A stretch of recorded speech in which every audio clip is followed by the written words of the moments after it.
Let us do the running. Some limitations apply. See store for details. Rico here with HIS Auto Care at 70th and Van Dorn, letting you know HIS is a great place to bring your vehicle for service. With superior service bumper to bumper, we'll treat your vehicle like it's your mother's. Doesn't get any better than that. So call 402-488-8934 and HIS Auto will make you glad you did. 5% off, mention this ad, and for sure your mother will be proud you called. 402-488-8934, HIS Auto Care, 70th and Van Dorn. God bless you. This is Lincoln's home for sports talk on the FM dial. Also online at theticketfm.com. On the internet. KNTK FM Firth, 93.7 The Ticket. Welcome into Business Builders on 93.7 The Ticket. Business Builders is where grit meets strategy and good ideas grow into great companies. Here are your hosts, Matt Warner and Rebecca Pearson. Good morning, Lincoln. Saturday morning, 9 a.m. It is Rebecca Pearson and no Matt Warner, although I am sure that Matt is watching us on YouTube if he can. I know he's been awake and at it because we have a very special guest in studio, Ned Pauley. Good morning, Ned. Good morning, Rebecca. All right, so Ned's going to be my co-host today, but let me do all the needfuls, as I say, with Matt. And just for Matt, I'm going to say, woo! And I don't have the energy level that Matt does, but I'm counting on Ned to bring it to the table today. Yeah, that's great. We're excited to have Ned. So if you want to participate in this conversation, you can call us at 402-464-5685 or text in. And of course, we are live on all the social platforms, X and Facebook and YouTube.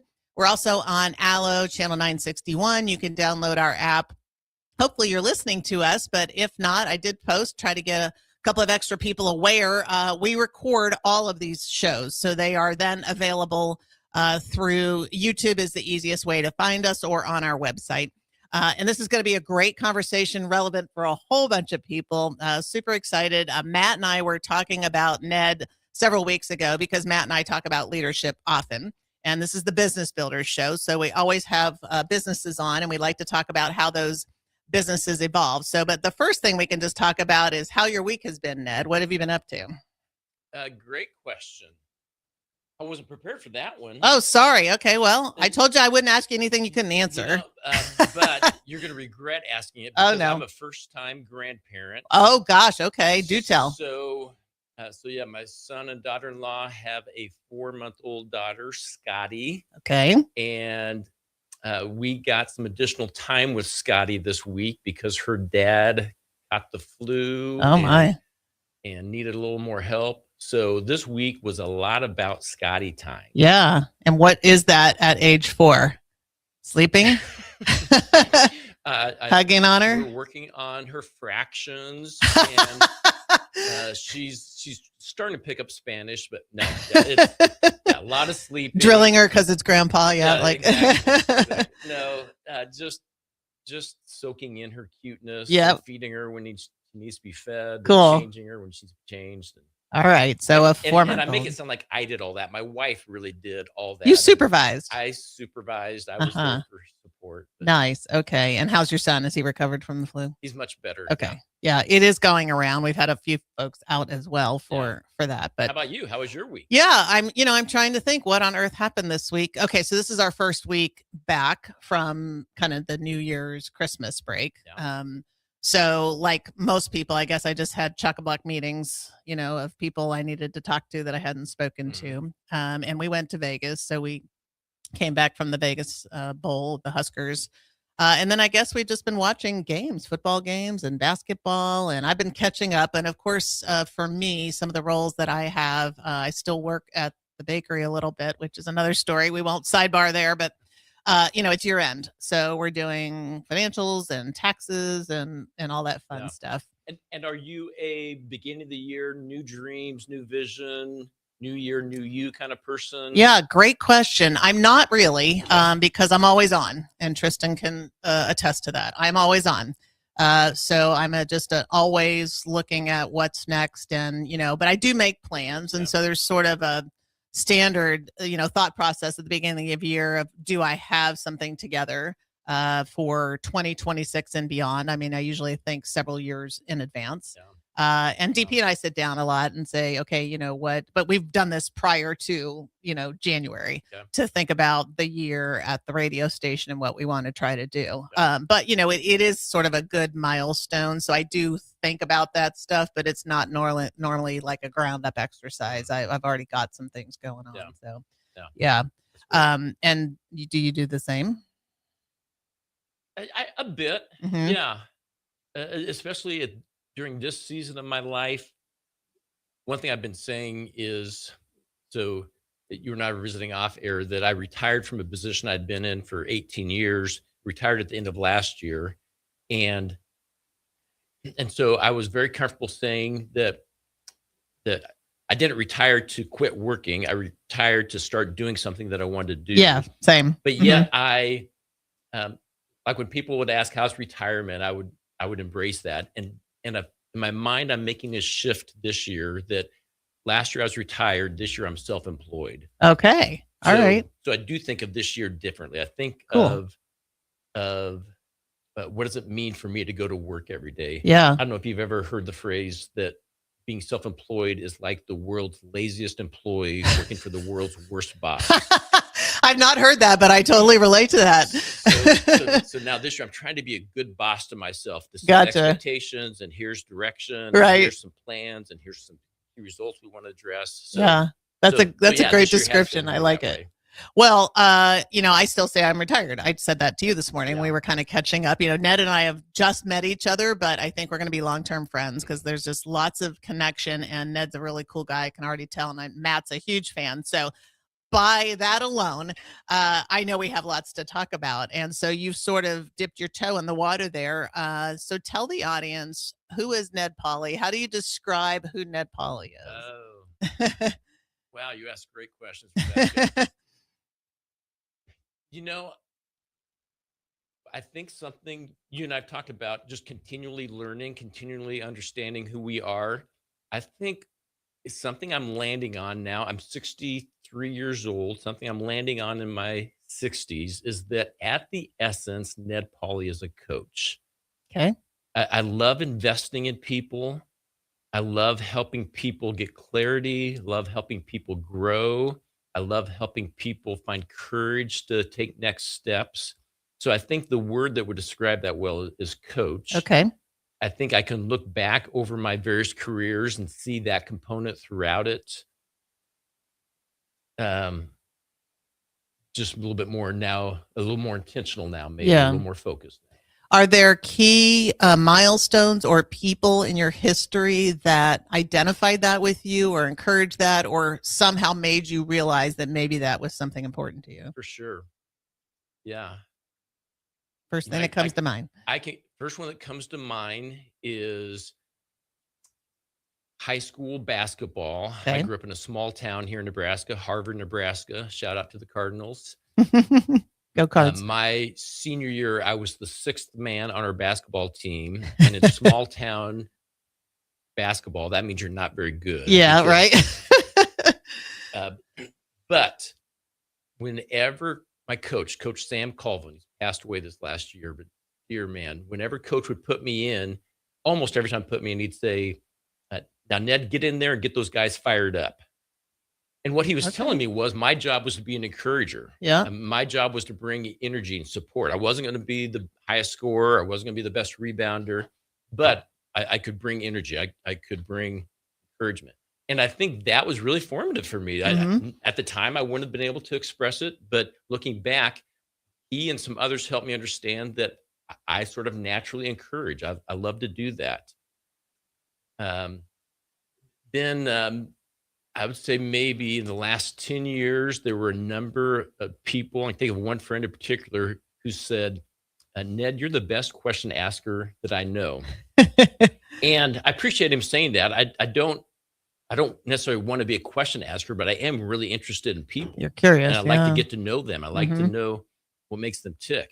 And so I think some of those combination relates to my interest in relates to why I love to coach, because I really am interested in people and I want them to succeed and do well, and I want to support them and encourage them. It's so important. So Coach Sam, identifying that in you, is a real strong sign of a fabulous coach also, especially when you are coaching teams in these smaller towns or just, the less elite programs where they get to choose their talent, which generally you don't get to do.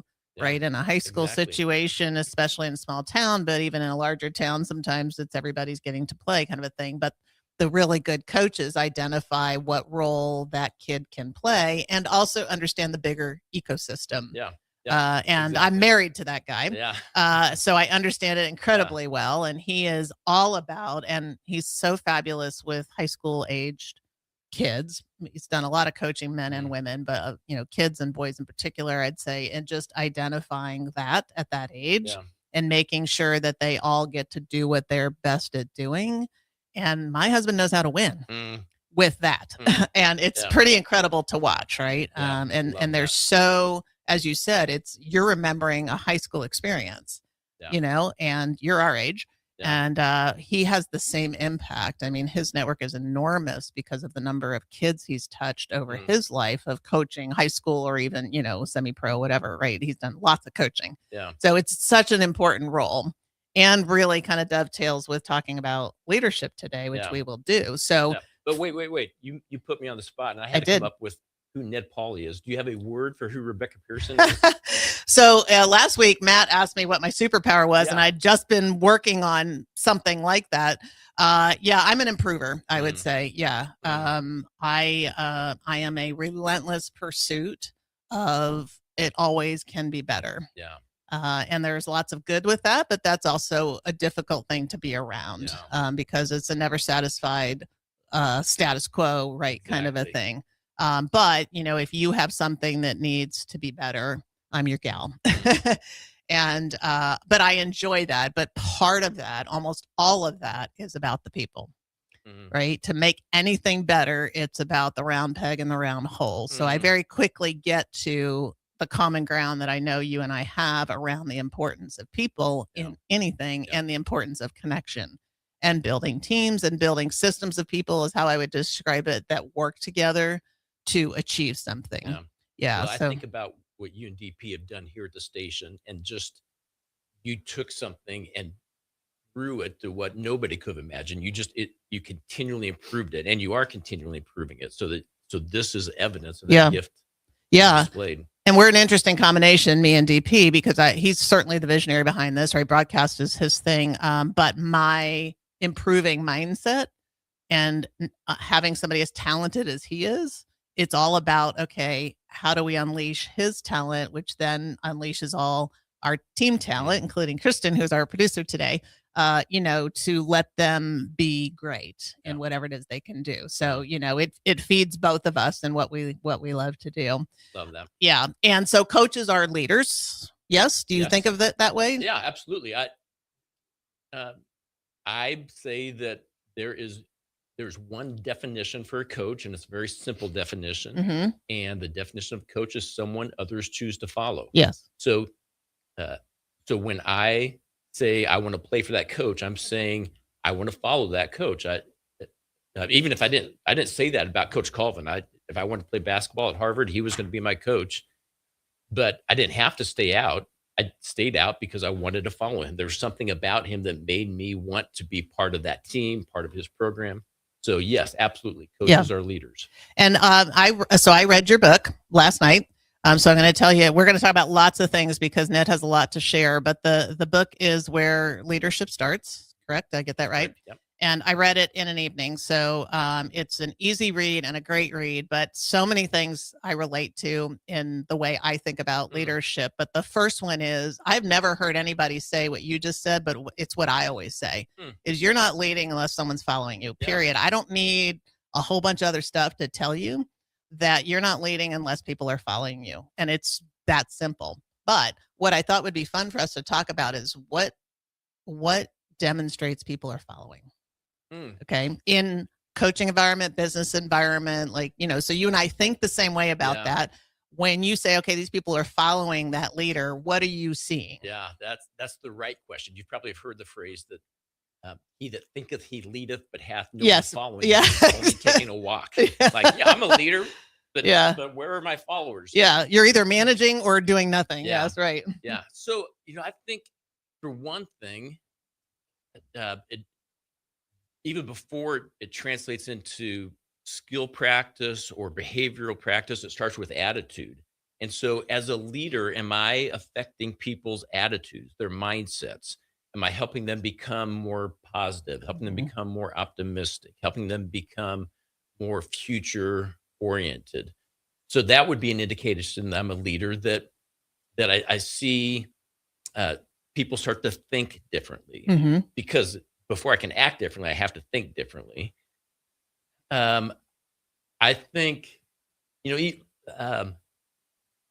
like I think of, even as a dad, when my kids were younger, when they would occasionally say things that I would say or mimic things that I would do, it was kind of fun to see that, but it was also sobering. Like, oh, they're watching and they're becoming who I'm becoming. So I think in any setting, as a coach, as a corporate leader, when I see people start to repeat key concepts, when I see them live out the values that I've taken on and brought into our culture, that is an indication that leadership is happening. Even you see this in the corporate world. I think that I'm managing a team, and I think they're following me, but in the back of my mind, I'm wondering, are they following me because they want to, or because they have to? Are they following me because of a paycheck?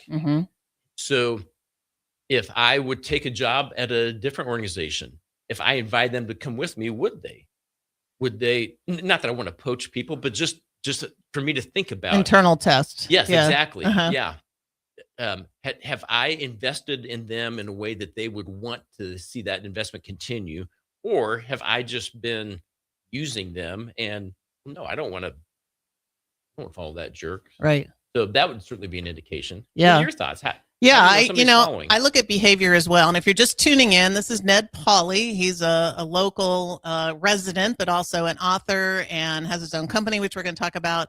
We're talking about leadership. So if you have questions or want to give us your opinion, we would love it. You can drop a chat at 402-464-5685 on the text line, or drop something in on YouTube or any of the social platforms. Tristan is monitoring that for us. So if you want to participate in this conversation, please do. So yeah, I think about behaviors. It's the unwritten stuff that I think is what happens when people follow. So if you think of military, probably the classic, leader follower kind of a thing. Right.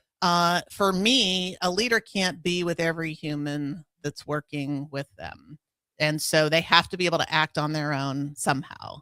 So a lot of what I'm looking for is the behaviors, the things that you see it in your kids, right? Yeah. They're watching you. Well, so are your employees if you're in a business. So are the team members if you're leading a team of some sort in sports, whatever it is where leadership qualities are needed. So I'm looking at those behaviors similar to you. I would say a lot of what I like to, I think with a business background now, of our people bringing ideas to the fore, because my leadership style is to allow people to innovate and be creative, because over my career, I have seen the best ideas generally come from the people doing the work. This is another thing I often say is, the people at the senior levels, and I worked in a very large company, so it was truly the case, have no idea. Right? You got 3 or 4 levels down or whatever. But even if you have a small company, if you're not doing the actual work, then how are you the best one to innovate on a better way to do something? Yeah. So I look at a lot of, how are they doing, are they believing that they can improve something in their area? What are they doing? Are they bringing ideas to me? And if they're not, I'm trying to cultivate the freedom to do that. Okay. So can I ask you something about that? So I'm hearing you say that, and I'm a leader, and I'm thinking, nobody ever brings ideas to me. That never happens. Oh God. Why is that? Yeah. What's that saying about me, that people never bring ideas to me? Yeah, totally. We could dive into that, because it is absolutely critical to, I think, the core of what you like to talk about in your leadership style. But yes, you have to be approachable. Yeah. You have to listen. You have to then actually do some of those ideas that are good ones. And not every idea is a good one, folks, right? And that's where sometimes your seniority, let's put it that way, or whatever your viewpoint, it matters, because as a manager, leader, or senior person in a company, you can see other things that the people doing the job can't see. Right. That's your job, to bring that context to it. But if people are afraid of you, your ideas get batted down. You're told you're stupid. That's a dumb idea. Like, stay in your lane. Really not your thing. All those wonderful things that I hope no one here has ever heard of at the ticket. I hope DP and I don't think that way.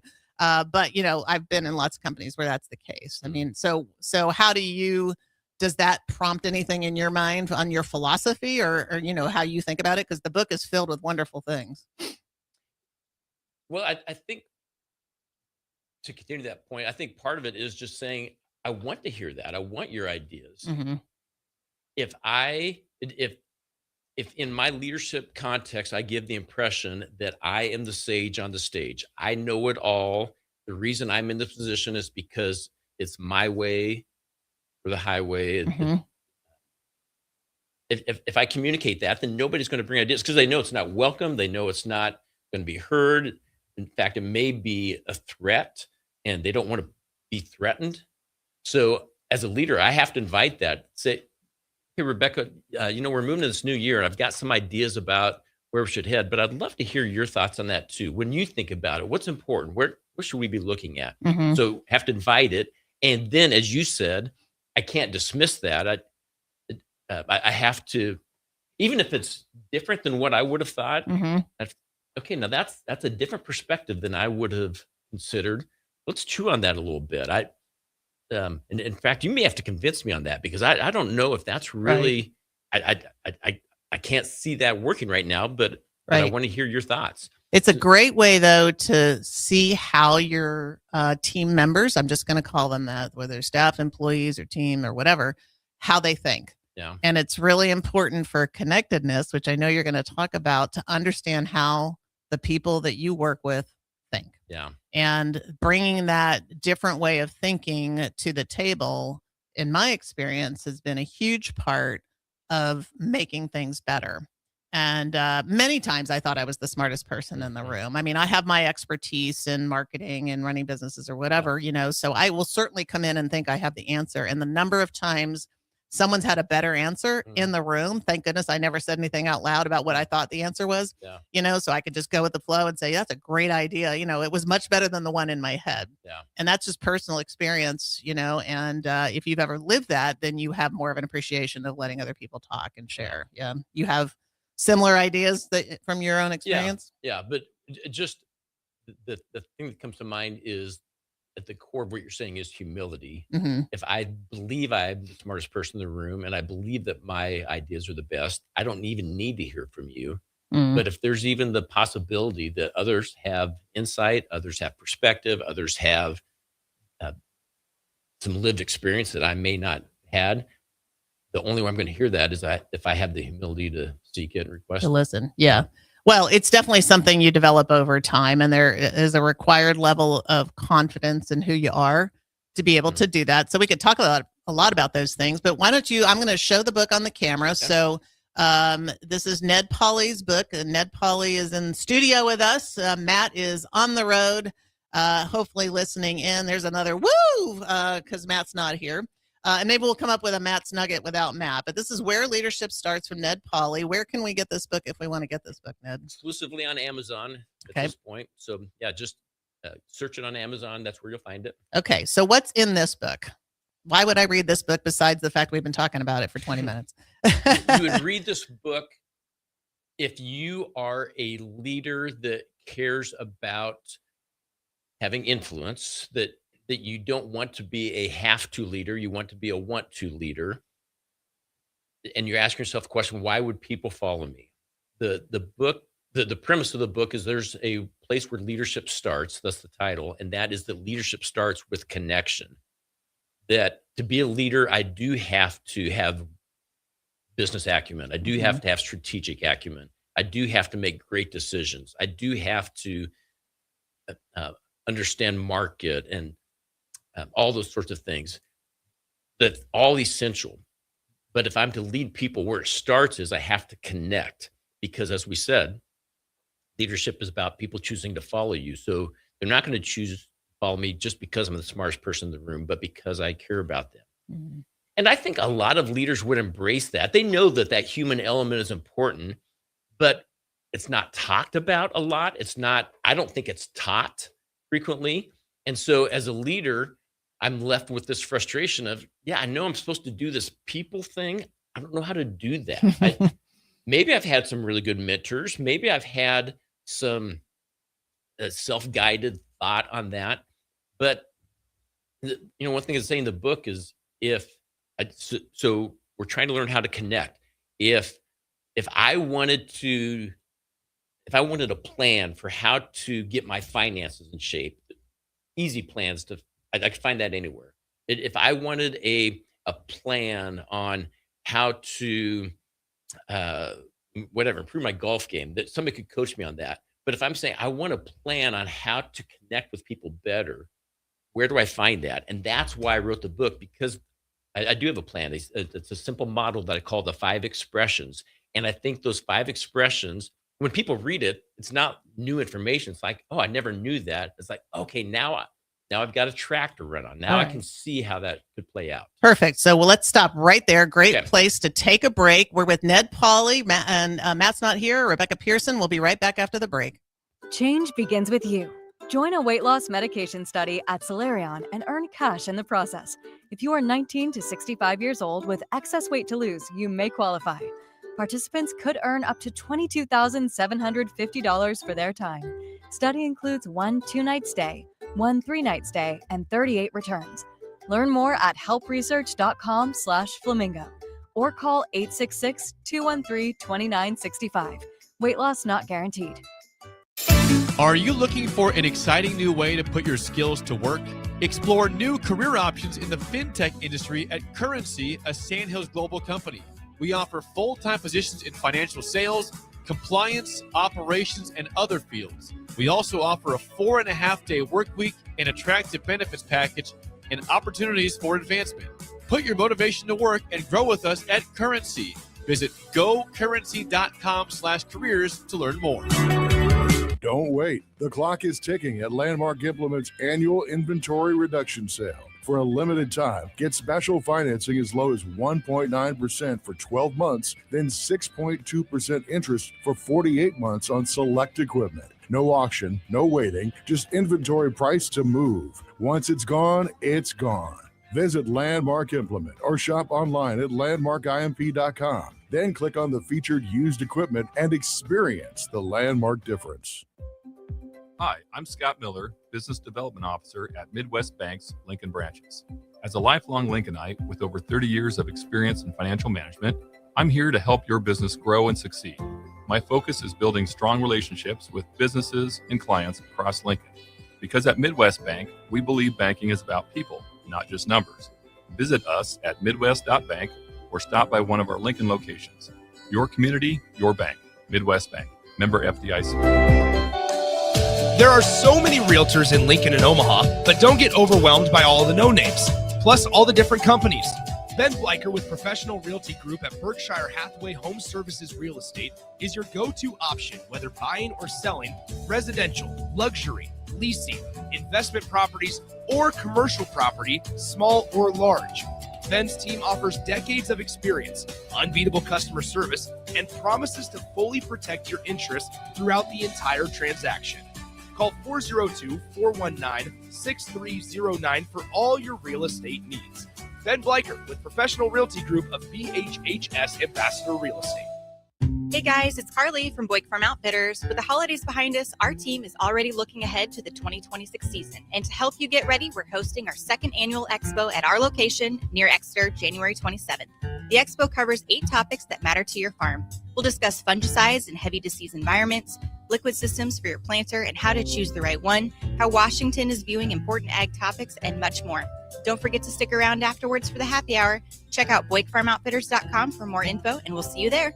Big box stores are tempting for buying equipment for your high schooler in sports or for yourself in your sports leisures. But buying new is awfully expensive. Why not go somewhere with new and used options? Play It Again Sports has quality, slightly to gently used equipment, and 50% of their inventory is actually new equipment. And it's more than baseball, softball, and golf. They also have equipment for disc golf, fitness, hockey, and more. Plus, they're always buying products. Bring your gear you're done with and get trade money on the spot. Play It Again Sports at 48th and Vine. Want to make the easy call? Call John Henry's. From leaky pipes to a broken AC, flickering lights to furnace fights, even drains and duct cleaning, we've got it handled. Plumbing, heating, air, and electrical, all under one trusted roof. Proudly serving homes across Lincoln, Omaha, and surrounding areas, and ready 24/7. Visit calljh.com or call John Henry's. 435-5555. John Henry's Plumbing, Heating and Air. and electrical. Rick Heyman here from Sauter Heyman Jewelers. I want to personally thank our great customers for voting us once again the best of Lincoln. At the same time, we're celebrating our 120th year in business in the great state of Nebraska. You can count on Sauter Heyman for the very best quality, value, and customer service. When it comes to your jewelry needs, visit us at South Point, Grand Island, and the Outlet in downtown Lincoln. Visit us today at sauterheyman.com, and thank you for your continued trust after all these years. If you're tired of the dieting circuit paradox but still want to look, feel, and perform better, you need to get to Nutrition Authority and ask about our nutrition coaching featuring LifeBase. LifeBase takes a complex world of nutrition and makes it simple with real results that last. Stop in to learn more or check us out at mynutritionauthority.com. Concrete Industries has immediate job openings for precast production laborers and maintenance technicians. Concrete Industries offers great pay, health benefits, 401k, a wellness program, holidays, and paid time off. Apply today to earn a starting pay of $21.50 per hour plus a $1,500 hiring bonus. Concrete Industries is hiring all experience levels and offers on-the-job training. Start your career today as a precast production laborer or maintenance technician. Visit concreteindustries.com. You're listening to Business Builders on 93.7 The Ticket. Here are your hosts, Matt Warner and Rebecca Pearson. So many stories. This is Business Builders with Matt and Rebecca without Matt, and Ned Pauley joining as my co-host today in studio.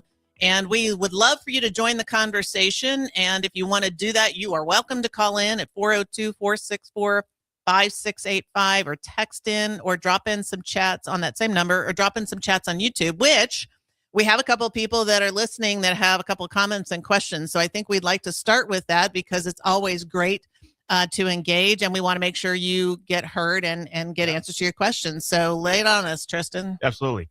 From Gino in Lincoln, what a fantastic conversation. As an executive leader who's only been in my role for less than a year, I'm trying to overcome 2 decades of organizational trauma by implementing concepts of psychological safety and organizational ownership. It's going to take a while. Ned, what are your thoughts on just how to build psychological safety? That's a great question. Such an important concept too. Yeah. I fall on my sword for this one. Yeah. Because I don't think, I think it was common for leaders to not necessarily embrace the need for safety. I'm the boss. I get to, by virtue of being the boss, I get to tell you what to do. I get to be angry when I need to be angry. I get to be forceful, and that's fine. It's just you need to recognize that nobody's going to want to follow you that way. And so, so when she says that there's been 2 decades of trauma, I think you think about when a turtle is threatened, it takes a while for them to come out of their shell because they're just not sure it's safe. It's going to be very slow. I think same here. It's going to take probably months of establishing trust, and that trust will be established by making it very clear we care about you. We want the best for you. We're not here to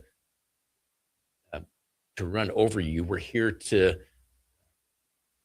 see you become the best you can be. I think about Matt last week, I think said that, maybe a couple of weeks ago, said he doesn't want to use people to build his business. He wants to use his business to build people. Right. So I think that sort of mindset of communicating to people, we want to build you. We want to invest in you. That will help people feel like, oh, maybe there is some freedom. Maybe I can come out of my shell now and give more. A lot of that organizational change. I mean, I relate, Gino. Thank you for the comment because I worked at ExxonMobil, for those who don't listen to the show regularly, for 25 years. So you're talking huge organization. So if you ever want to change anything, it's a massive effort. Doesn't matter. Culture's deep, organizations are large, whatever. But you have to demonstrate. And this was actually something that we were working on at ExxonMobil was psychological safety. I mean, huge corporation, lots of baggage, right? That's a whole show in and of itself. But the trust factor of how you build it, I mean, it takes time and you can't will it. It just takes time to demonstrate it. It makes me think of Speed of Trust, which Matt and I've been talking about, and Stephen Covey was here with him and quite a few people from the community. And he has a nice little toolkit of trust cards that might be interesting to look up if you're really wanting to have some tools to help you with kind of that organizational change and psychological safety. But it's such a huge factor. Do you feel like was ExxonMobil ahead of the curve on that? Because I don't remember hearing much about psychological safety 10, 15 years ago, and you're saying 25 years ago. Yes. My division was very advanced. It's a large company, so we had 11 divisions across the corporation. And mine was the one of two consumer-facing ones, which I think allowed us to have a little more of the touchy-feely inside what is a very, corporate environment. And yes, we were incredibly advanced, and yet inside the four walls, we thought we were so behind. But that division, which was the lubricants division, was incredible. I mean, I owe so much to the leaders of that organization. Yeah, super cool. Again, I could do lots of shows on ExxonMobil because it's just one of my favorite stories to tell, and I did so many things there. But great, thanks for the comment. Do we have somebody else who chatted in? Yeah, we have two more questions. Okay, from the text line. Question for Ned: are there any new or different skill sets needed to lead in the future versus what's worked in the past? Well, this won't be surprising. I'm going to say this, but I think this is the skill that's needed. I think connection is the skill that is needed. Is it different from the past? It's always been the case. Okay. I think what's different is that connection is waning across the board. So, you talk about the rise of loneliness. You talk about we're more socially connected than we've ever been, and we feel less connected than ever. And the generations have changed, right? From our generation. Exactly. Yep. Yeah. Mm-hmm. So the need has always been there. I think the supply is dwindling. And so I'm going to gravitate to an organization. I'm going to gravitate to a leader who, the term I use in the book, helps me thrive, who understands that I want to feel safe and seen and secure and significant and supported. And so a leader that can do that is going to set themselves apart. I heard a speaker, Tim Elmore, who's done a lot of work on the Gen Z, and his line was that influence is no longer by virtue of the badge, influence is in virtue of the bridge. So just because you wear the title, divisional manager or whatever, that doesn't necessarily create influence, but the bridge, the connection, that's what establishes it. I think that's it. I think connection is the skill that is essential. And your book talks about 5 different ways to connect, if I've got that right? So it's really a great tool. But then I would also say, because of the generational change, again, we can talk about this because we're in our 60s, of how you connect with a generation like Tristan's, right? So Tristan, our producer, you can't see, but young man, 23 years old. Are you still 23? Or are you older than that? Okay. Yeah. So, these generations are growing up with social media and computers and phone, fancy phones. We had phones, but, mine weighed 20 pounds and I carried it in a bag in my car. It was like ridiculous. So, just the technology changes on how to communicate and how you engage with them. I mean, I never would have thought at ExxonMobil I'd be texting my employees, to come to a meeting or something. And yet, if you don't make that adaptation, that's how, generations are consuming information, and you have to adapt in order to connect, right? I think that's where it's headed. This is a perfect lead into a follow-up question from the same texter. How can we connect more effectively when our team is scattered and not in the offense with, the remote and the hybrid kind of lifestyle today? Yeah. That is a major challenge. Like many, when I was in my previous position, we went remote as everyone did during. Make sure you're talking close in there. Yep. We went remote during the pandemic, and I'll just say, I loved working from home, but I fully understand return to office policy because there are things that happen face to face that do not happen virtually. Now, having said that, I think to answer the question, it starts with intentionality. It might be that Tristan and I would just run into each other walking down the hall previously. That doesn't happen now because Tristan's remote. So I need to just put on my calendar, I'm going to do just a random check-in with Tristan on Tuesday morning. Either invite him to a Zoom meeting or just send a text. How's the week going for you? How was the weekend? But I think it starts with intentionality, and it's just embracing, okay, I do have some limitations because I'm not in the same building, but how can I help my team member feel valued? How can I help my team member feel heard in a virtual way? And so that's just going to take a little bit more effort on my part. Yeah. And I have someone that I work with right now who has a remote job, and we talk about this a lot. I have two thoughts for this person. The first one is, are you in a position that, if you want to answer on the chat, you can do that, but are you in a position to ask your colleagues how you stay connected in a remote environment? I mean, this is a perfect example of engaging the group in the solution, right? How do you want to be connected? How are you feeling disconnected? Now, if you're the manager or leader of a group and you feel like you're disconnected, engage them in the conversation. If you're the one feeling disconnected, pause and think about what's it going to take for you to, to make that work. The other thing I would say is lots of experience in having done this, even pre-pandemic, because I worked a global job. So the people I worked with were on different time zones.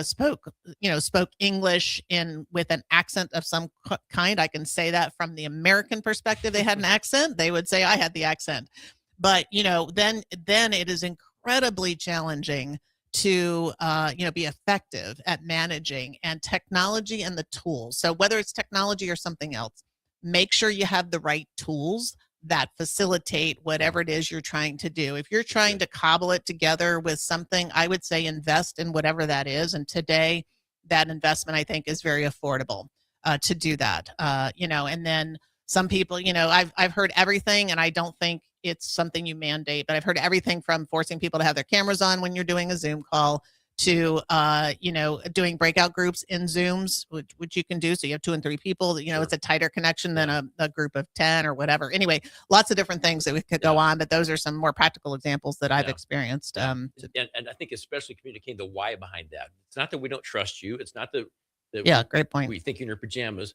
but we value the relationship, and we want to do all we can to make this relational. Yeah. And, these days I'd say be in your pajamas. If it's not important, also let go of the stuff that's not important. If you insist people are being dressed, why?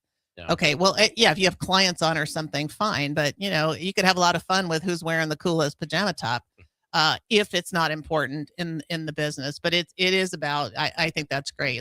What is the why behind any of this? Why do you want more connectivity? Yeah. Right. And some of that's just people understanding. So great questions. Keep them coming. We're loving it. Yeah. So what else would you tell us about the book? We talked a lot about connectedness. So we got a couple of minutes before we take a break. So give it maybe just, so the core of it is the 5 expressions. Okay. And as I mentioned before, I think there is a way that there's something that all of us need to thrive. I call it the 5 relational needs. So what you need to thrive, what Tristan needs to thrive is we need to be in a place where we feel relationally thrive.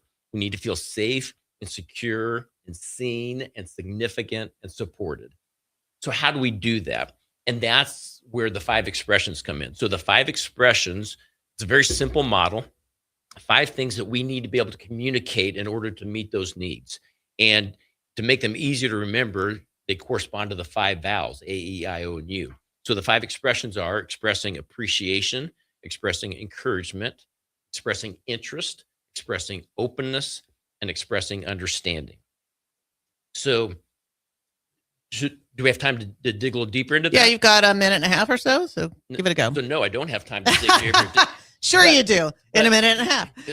So the foundational one, I think, is expressing interest. And that really is about asking conversational questions, saying, you matter enough to me that I want to know you. I want to get to know you better. So expressing interest.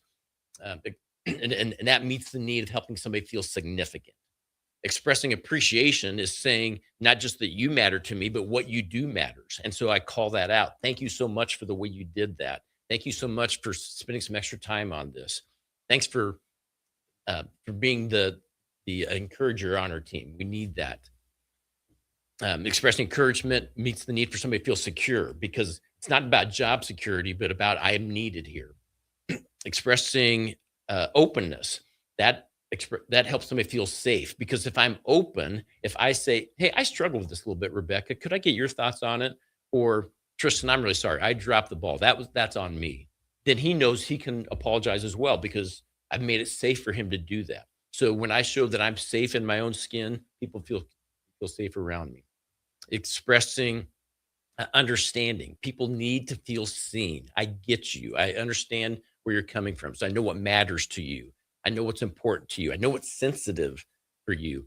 And so when I express understanding, it helps people feel seen. And then the last one, expressing encouragement, that helps people feel supported. That's the one where somebody calls out the good in you. Rebecca, you're really good at that. Or helping people see they've got a future. Yeah, I know that this is a tough season, but you're going to get through it. You've got what it takes. And so what I say is connection is when we have meaningful relational interaction. The 5 expressions are ways that we can have meaningful relational interaction, certainly at work, but even in a marriage, with friends, and on a team, in any sort of context. Great. Okay, perfect place to take a break. This is Ned and Rebecca, and we'll be right back with Business Builders. Way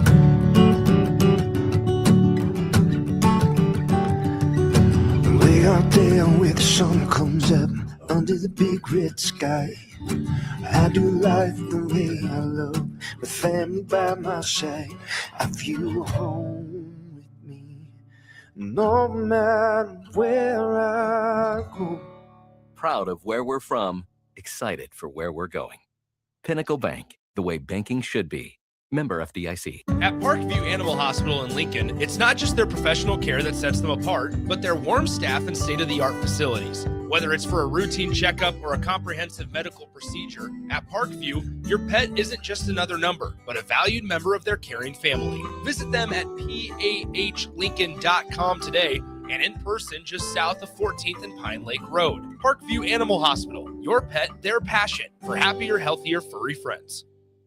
Want to make the easy call? Call John Henry's. From leaky pipes to a broken AC, flickering lights to furnace fights, even drains and duct cleaning, we've got it handled. Plumbing, heating, air, and electrical, all under one trusted roof. Proudly serving homes across Lincoln, Omaha, and surrounding areas, and ready 24/7. Visit calljh.com or call John Henry's.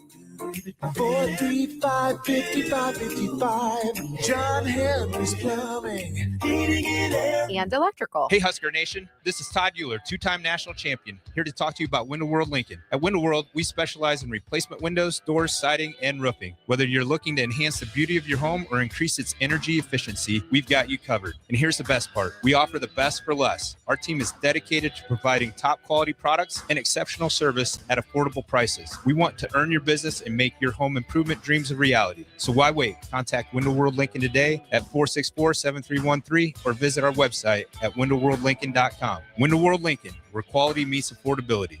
If you want to make new floor shopping easier, come to O Street Carpet. Hi, I'm Steve Carper. Our flooring professionals can help you choose the best flooring for you, your family, and your budget. We eliminate the confusion. Even better, you'll be enjoying your new flooring much sooner. No 6 or 8 week waits. We'll install right away and save you money on installation. Floor shopping made easy every day at O Street Carpet. O Street Carpet. 1732 O Street. Family owned and operated. Always the best value. A new year means it's time to try new things. If you haven't tried Führer's cheese spread yet, the time is now. For the days you don't want to go to the gym, don't worry. Führer's cheese spread is there to cheer you up. And for the days you do get to the gym, why not celebrate when you get back with the best dip around? Get to your local grocery store today and load up on Führer's cheese spread. No event or party is complete without it on your table. Husker Nation, conference play is here for Husker Women's Hoops, and we need your help. The Huskers had one of their best starts ever, completing non-conference play with a perfect 12-0 record. But Big Ten play will be a challenge, and they need to hear Husker Nation in the stands for every basket, steal, and each and every win. The road to March starts now, so don't wait. Head to huskers.com/tickets and secure your seat for some unforgettable matchups in PBA. Go Big Red. Just got new tires put on my car today. You did? I didn't see you leave the office. I didn't need to. Graham Tire picked up my car this morning and dropped it back off and they were done. You're kidding. How'd you get that kind of service? That's just what they do at Graham Tire.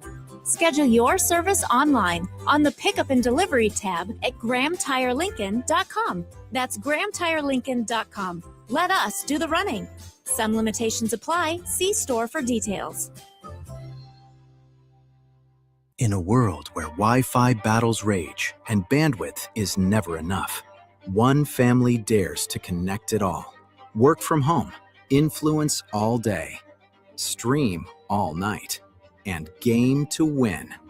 Deadlines, downloads, and dance-offs, all happening under one roof, flawlessly. Can your internet provider do that? Fiber fuel your household at allofiber.com/all-in. You're listening to Business Builders on 93.7 The Ticket. Here are your hosts, Matt Warner and Rebecca Pearson. So much fun, Business Builders. Saturday morning, it's Ned and Rebecca, and we're having a great conversation about leadership. Ned has written a book. He's a local here where leadership starts. He's written a lot of books, but before we get to that, we had a great conversation off air at the last break, and Tristan was telling us a story that's very fitting for today's topic. So we're going to put Tristan on the spot and have him tell the story. So it's a great one. Tell us what you were telling us. Yeah, absolutely. So one of my favorite stories that I heard is Jenny Jerome. She is the mother of Winston Churchill, and she met with the two prime minister candidates for England at the time, way back in the day. And the first dinner she went to, she walked out and said, "That's the most interesting man I've ever met. Extremely clever, very charismatic in his own way." And then she went to dinner the next day, and she walked out of that dinner with the next candidate and said, "I feel like I'm the most interesting person in the world." And so I think that just goes to show how important it is to make other people feel appreciated and interested in them. And I think in today's day and age, a lot of people want to flex what they know or try to prove to others that they're knowledgeable instead of being curious and asking the questions, because the questions and the answers you get are really going to build you. And Tristan, we've been talking about what this next generation is looking for in a manager and an organization. You are this next generation. Is it true? Is this resonating with you?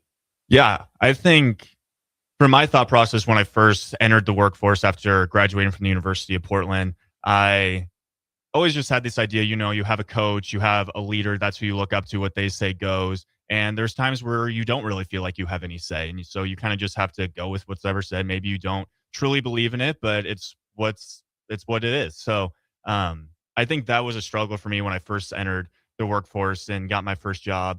And then after a while, I kind of, built up the courage to speak up and be more confident in myself. And, I don't know everything, but I want to ask questions. And if there's something I don't think is right, it's going against, my values, my beliefs, to just, go with the flow and not speak up about it.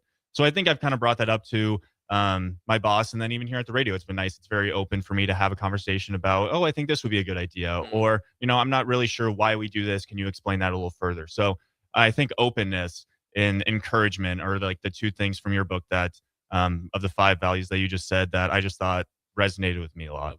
Great. Thank you. That's cool. This is so important to you, Ned, this topic, that you have started a company and you have some other books that I think you wrote even prior to this one. So give us a little bit of lowdown of your business and these other books and why you're doing all that. Yeah, regarding the books, I say that Where Leadership Starts is the first book that I wrote. I have lots of other books on Amazon, but they're more tools. That I've got some copies here. Is that the camera? Yep, right there. The books are That Question book. There are 16 different editions of them, but 16 books that are tools. Yeah. But So they're like tools. this was a marriage edition. I have a team sports edition, friends edition, family edition. college edition, high school edition, grandparents edition, workplace edition, and they all are the same format, 360 conversational questions, all for the purpose of creating connection, which is what the book is about. What I frequently say is you can't have meaningful relationships with superficial conversation, and the questions are a tool to help create more meaningful conversation. So those are on Amazon as well. Just search that question book and see all the different editions. And then you have a company that is doing this or coaching, or what is the company doing? So I started my own thing. Mm-hmm. It's just getting up and running. It's called the Signify Group, the group of one. Okay. I am the group. The employee and the boss, yes. Yeah. But it is really about leadership development, about investing in leaders, because I want to help leaders help their people thrive, help their places thrive. And so I have a model of what it takes to be a significant leader. Significant leaders connect, they coach, and they challenge. So either through speaking or coaching or training, I'm working with leaders and organizations to bring that model to fruition and help the organizations thrive. And how do people get a hold of you if all of this interests them, and tell them how to get their books again? So the website is almost close to being live. Okay. So the group is the Signify Group. Honestly, if you want to get a hold of me right now, go to nedpauley@gmail.com. Okay. NEDPAULEY. But soon nedpauley.com or the signifygroup.com will be up and running. But yeah, best way right now is just through my email. Okay. Great. So you've got Ned's email. You've got Amazon to look up the Ned Pauley books. They're very easy to find. And this is Business Builders without Matt. We miss you, Matt. We miss you. Exactly. Thank you, Ned. We'll be back with you next week on 93.7 The Ticket.